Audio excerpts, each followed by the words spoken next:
Esta é uma reestruturação detalhada e expandida dos acontecimentos relatados, explorando os desdobramentos diplomáticos, humanitários e militares da situação no Líbano. Panorama das hostilidades no Líbano. O cenário de instabilidade no Oriente Médio ganhou novos capítulos dramáticos nesta sexta-feira, 20 de fevereiro de 2026, com a confirmação de que incursões aéreas realizadas pelas forças de defesa de Israel resultaram em um saldo trágico de 12 vítimas fatais em território libanês. Os bombardeios, que atingiram pontos estratégicos e áreas residenciais no sul e no leste do país, representam uma escalada significativa na tensão regional, desafiando a percepção de segurança que as autoridades locais tentavam reconstruir nos últimos meses após períodos de intenso conflito. As operações militares israelenses foram justificadas pelo Comando de Defesa de Tel Aviv como uma ação necessária e cirúrgica contra infraestruturas operacionais mantidas pelo grupo xiita Hezbollah, além de células pertencentes ao seu aliado palestino, o Hamas. Segundo o posicionamento oficial de Israel, o objetivo central dessas manobras é desmantelar a capacidade logística e de comando dessas organizações, que continuariam a utilizar o solo libanês como base para coordenar atividades que ameaçam a soberania e a segurança da fronteira norte de Israel. No coração geográfico do Vale de Becaia, uma região historicamente marcada pela forte presença e influência do Hezbollah, o impacto dos mísseis foi severo, gerando uma onda de destruição que mobilizou imediatamente as equipes de resgate e defesa civil. O grupo libanês, que conta com o apoio financeiro e ideológico do Irã, não demorou a se manifestar publicamente, emitindo uma nota oficial na qual confirmou a perda de uma figura central em sua hierarquia militar, descrevendo o falecido como um comandante de alta relevância estratégica. A confirmação da morte de um líder de alto escalão pelo Hezbollah serve como um termômetro da precisão das informações de inteligência de Israel, ao mesmo tempo em que acende um alerta vermelho sobre possíveis retaliações por parte do grupo xiita. Para os analistas internacionais, a eliminação de comandantes em solo libanês é uma estratégia recorrente de Israel para enfraquecer a cadeia de comando adversária, embora essa prática frequentemente resulte em danos colaterais extensos e no aumento da indignação popular. O Ministério da Saúde do Líbano, através de seus boletins de emergência, detalhou que os ataques desferidos contra diversas localidades situadas no Vale de Becaia foram responsáveis pela morte direta de 10 indivíduos, além de terem deixado um rastro de 24 feridos. A gravidade da situação torna-se ainda mais sensível com o relato de que, entre os sobreviventes que agora recebem cuidados hospitalares, encontram-se 3 crianças, cujas vidas foram permanentemente marcadas pela violência do confronto armado. A disparidade entre os objetivos militares anunciados e o impacto real sobre a população civil tem sido foco de intensas críticas por parte do governo de Beirute, que classifica as ações de Israel como uma violação direta dos direitos humanos e da soberania nacional. O Ministério da Saúde libanês ressaltou que a infraestrutura civil tem sofrido danos irreparáveis, e que a contagem de vítimas pode aumentar à medida que os escombros das áreas atingidas são removidos pelas equipes de busca. É importante destacar que estes eventos ocorrem sob a sombra de um cessar-fogo que foi formalmente estabelecido em novembro de 2024, um acordo que tinha como premissa básica a interrupção total das hostilidades que já duravam mais de um ano entre Israel e o Hezbollah. No entanto, a realidade no terreno mostra que o documento assinado parece ter pouca eficácia prática diante da percepção mútua de ameaças iminentes, com Israel mantendo o que chama de ataques preventivos constantes contra alvos em solo libanês. A agência de notícias estatal libanesa, NNA, forneceu uma cobertura detalhada sobre a intensidade dos bombardeios, reportando inicialmente que 6 pessoas haviam perdido a vida e outras 25 estavam feridas após uma série de ataques pesados na região de Becaia.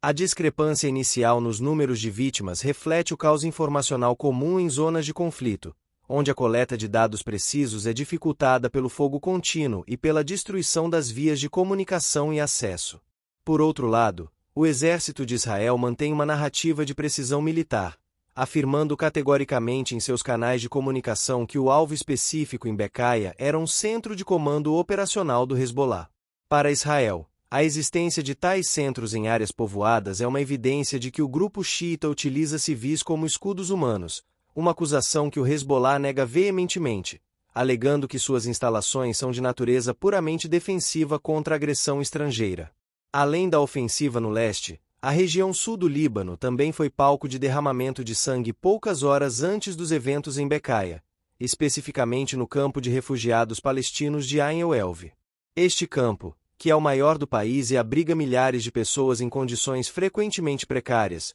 foi alvo de um ataque realizado por drones israelenses, resultando na morte de 2 pessoas e elevando o total de vítimas fatais do dia para 12. O ataque a Ain el-Helv é particularmente simbólico e volátil, dado que o campo é um reduto histórico de facções palestinas e um ponto de tensão constante entre diferentes grupos armados. A intervenção aérea de Israel em um local de refugiados atrai uma tensão negativa global, pois amplia o sofrimento de uma população que já vive em estado de vulnerabilidade extrema e deslocamento prolongado, exacerbando o sentimento de insegurança entre os palestinos no Líbano. A utilização de drones para realizar execuções ou destruição de alvos específicos em campos de refugiados demonstra a sofisticação tecnológica empregada por Israel, mas também a sua disposição em operar em ambientes urbanos densamente povoados. As autoridades de saúde em Sidon, cidade próxima ao campo de Ain el-Helv, relataram que o pânico tomou conta da população local, com famílias tentando fugir de áreas que acreditavam estar seguras sob a proteção de organizações internacionais.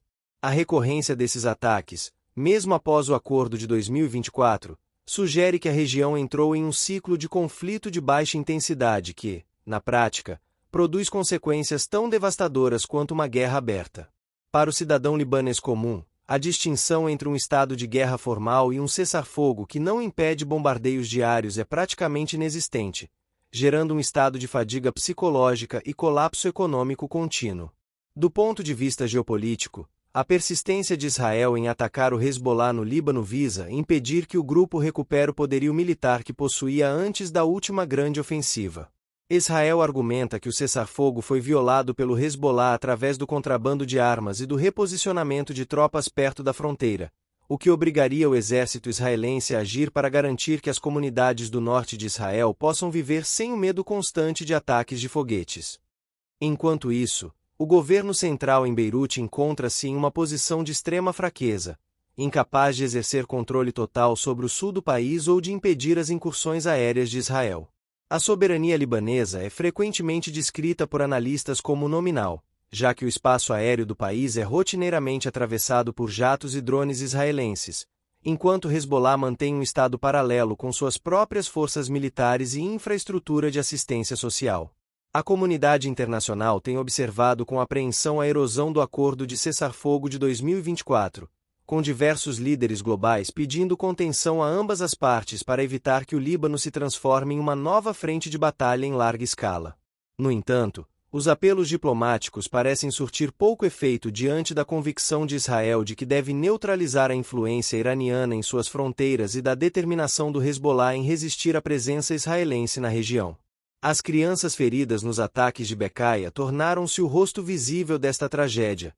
simbolizando a inocência perdida em um conflito que parece não ter fim no horizonte. Organizações não governamentais que atuam no Líbano alertam que o sistema de saúde, já debilitado por anos de crise econômica, está operando acima de sua capacidade total, lutando para tratar ferimentos complexos resultantes de explosões de alto impacto e estilhaços. A destruição dos centros de comando alegados por Israel também impacta a infraestrutura civil circundante, uma vez que as explosões secundárias muitas vezes atingem residências, escolas e estabelecimentos comerciais. No Vale de Becaia, a economia local, baseada em grande parte na agricultura e no comércio regional, sofre novos golpes a cada rodada de bombardeios, afugentando investimentos e mergulhando a população em uma pobreza ainda mais profunda. O envolvimento do Hamas no solo libanês, citado por Israel como um dos alvos da operação desta sexta-feira, indica uma coordenação mais estreita entre os grupos de resistência palestinos e o Hezbollah.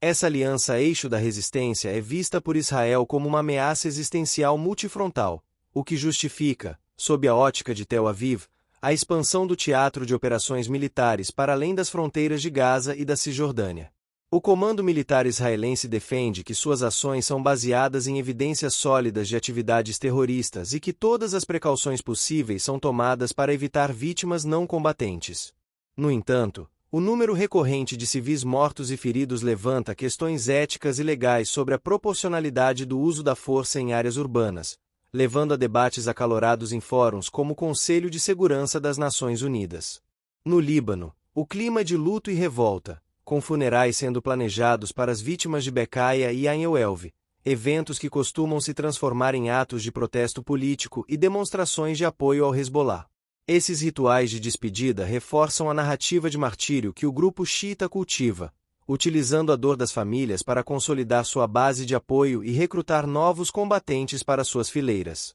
A agência NNA ressaltou que a intensidade do ataque de sexta-feira foi uma das maiores registradas desde o início do ano de 2026, indicando que a trégua de 2024 pode estar tecnicamente morta, restando apenas a sua casca diplomática. A falta de um mecanismo de monitoramento eficaz para o cessar-fogo permitiu que ambas as partes interpretassem os termos do acordo de forma a favorecer suas próprias agendas militares, resultando na instabilidade atual. Os ataques por drone, como o ocorrido no Sul, representam uma nova era da guerra onde a morte chega de forma silenciosa e precisa, mas cujas consequências psicológicas sobre a população civil são devastadoras. O som constante de aeronaves não tripuladas sobre as cidades libanesas tornou-se um lembrete onipresente da vulnerabilidade do país e da incapacidade das forças armadas libanesas em defender o seu próprio espaço aéreo. A resposta iraniana a esses ataques também é aguardada com cautela, já que o Irã considera o Hezbollah sua principal linha de defesa externa.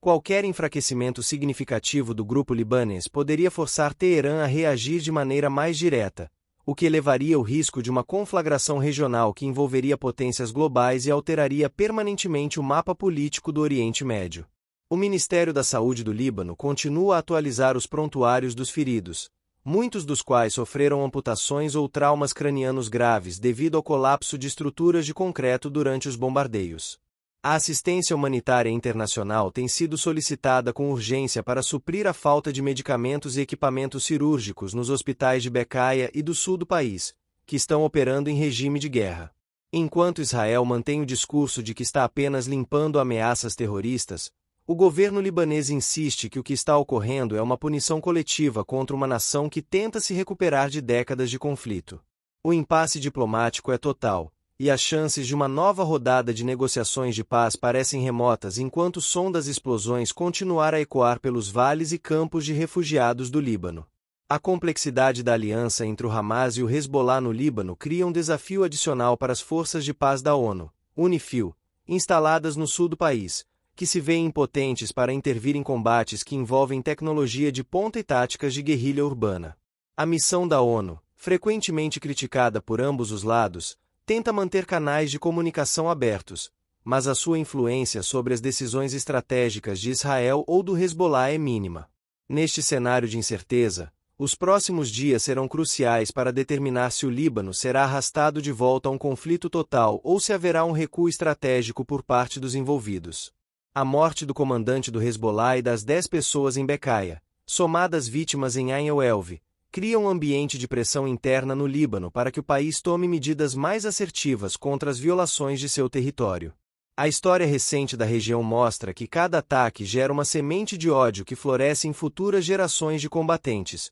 perpetuando um ciclo de violência que os acordos de papel, como o de 2024, falham em interromper. A paz no Líbano continua sendo um objetivo esquivo, enterrado sob as camadas de interesses geopolíticos conflitantes e o sofrimento humano que não conhece fronteiras. Por fim, a tragédia desta sexta-feira serve como um lembrete brutal de que, no Oriente Médio, as palavras cessar-fogo muitas vezes são apenas uma pausa para o reposicionamento de forças, e que a verdadeira paz exigirá muito mais do que a simples assinatura de tratados que são ignorados ao primeiro sinal de tensão militar.